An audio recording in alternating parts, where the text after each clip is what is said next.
The Snow Leopard Queen stretched out her extremely sharp claws and clawed the male Yanyang's back. But this was a fatal mistake. When the golden light pierced the cold air at an altitude of 5,000 meters, the drama of life and death on the plateau began again. Deep in the cave, two snow leopard cubs huddled tightly together. This was their 8th week in the world. It was the golden period when high-protein breast milk was most needed.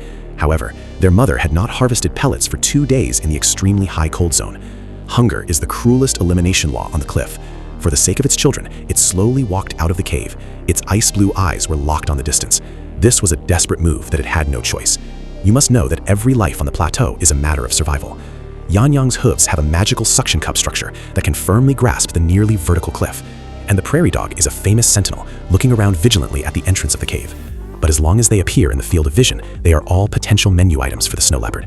The female leopard started to move. She lowered her body and used her gray and white stripes to perfectly blend with the exposed rocks. This is nature's top invisibility cloak. Its wide and thick soles with fleshy pads are also natural mufflers. Stepping on the sharp gravel, it turned out to be silent. Closer, closer. It keenly locked onto an adult male blue sheep that was alone on the edge. At this moment, the air seemed to freeze. The muscles of the female leopard's body tensed instantly. Her powerful brain was rapidly calculating the distance, wind speed, and the best angle for killing. Now it burst out like a white lightning. Its thick hind limbs exploded with amazing pushing arms. The female leopard instantly closed the distance. With its amazing air control ability, it stretched out its extremely sharp claws, clawed at it, and pulled the male blue sheep's back, trying to pin the prey firmly to the rock wall. But this was a fatal mistake.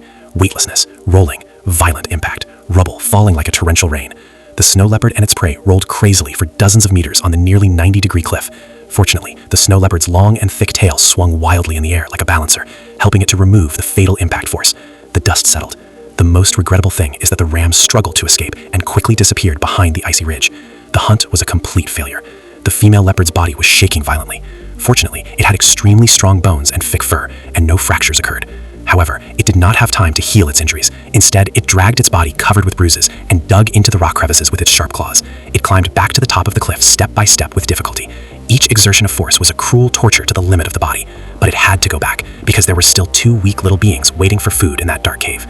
The female leopard finally returned to the familiar entrance of the cave. Her mouth was empty, covered in dust and blood, and she smelled the familiar scent of her mother.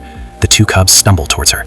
They were too small and had no idea what kind of life and death struggle their mother had just experienced. They just instinctively rubbed her warm little head against it, frantically seeking warmth and comfort. The female leopard gently licked her child, but her eyes looked calmly into the dark and deep distance. Tonight, the whole family will still suffer from hunger, but as long as the sun rises tomorrow, the cruel hunting of this snow leopard queen must start again.